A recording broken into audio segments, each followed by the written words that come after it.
I mean, you have gone through 9 months of imprisonment. When you were released by the 11th Circuit, the trial judge, whose name I know you don't care to mention, but you're here. Tell me at first what the restrictions were put upon you by that trial judge in terms of your ability to leave the state. Because I think it can't be overstated what you've been going through personally. And I also want to take this opportunity to say to people, DonSiegelman.com, I before E, DonSiegelman.com. You have a legal defense fund. I can't even begin to imagine what your bills are. And this, of course, is part of just one of the ways that this type of political prosecution works. It swamps you with bills and takes you, the hope is that you be out trying to raise money right now rather than talking about the injustice that's going on in terms of the corruption. But tell me what restrictions were placed on your travel, at least momentarily, or attempted to. We got word from the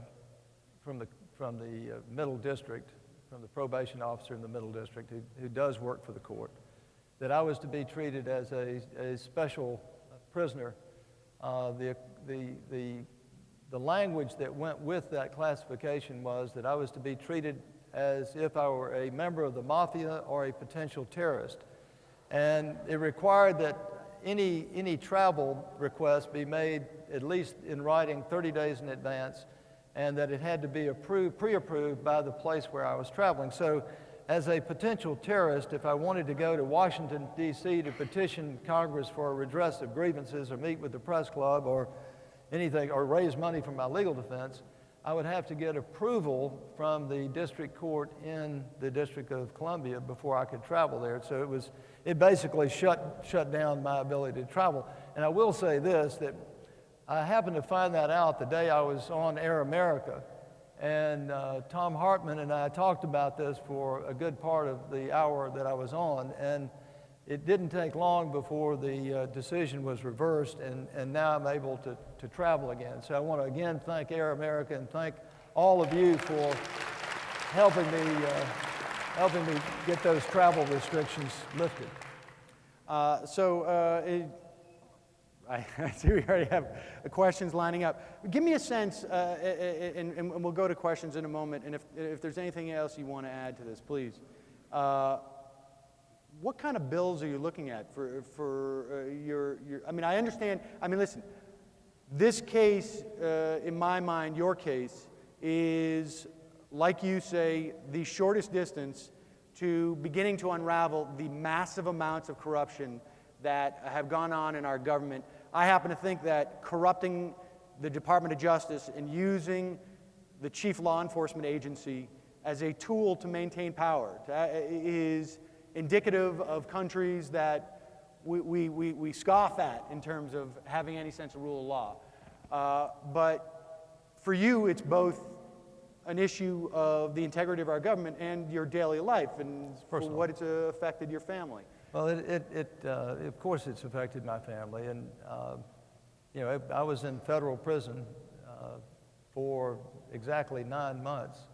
I was, as you know, taken away that night without having a chance to say goodbye to anybody, my wife or children, put in shackles and handcuffs and taken to solitary confinement at a maximum security prison in Atlanta.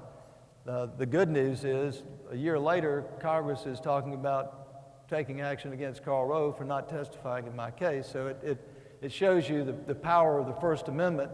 And I do want to say this. I'm going to answer your question. It has had an impact on our lives. It has impacted my children. I've had to stop putting money into their education trust fund because, frankly, I just couldn't do it. As serving in public office in Alabama, I don't want to sound like I'm whining because I'm not. But you don't have a retirement, you don't have health benefits when you leave public office. So all I had was what I had saved over the years and what I'd made as a lawyer, and so I sold everything I had, and I cashed in my IRAs and annuity and paid penalties and taxes, and It's, the bills are around $2.5 million. So, but anyway, that's, you asked me the question. I wasn't going to bring that up. I want to make a quick comment because I'm here today because I believe in you. And I believe in the power of the First Amendment. I believe in the power of free speech. And I know, I can sense the energy in this room and in this convention and the commitment to justice and finding the truth that you have.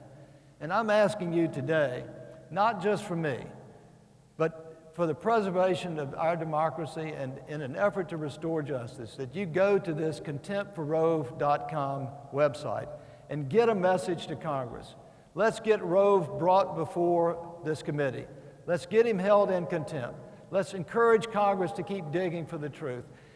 Of all the people in this country, I think you perhaps better than anyone understand that change is going to come. And whether it comes for better or for worse depends on what we do. It depends on what you and I do to make the positive things, the good things happen.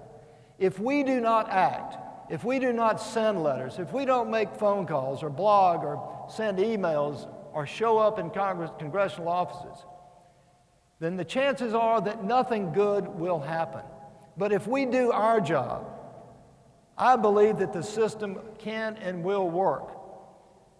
So I'm asking you to please, when you as soon as you can, get on contemptforrove.com and let's bring this man to justice.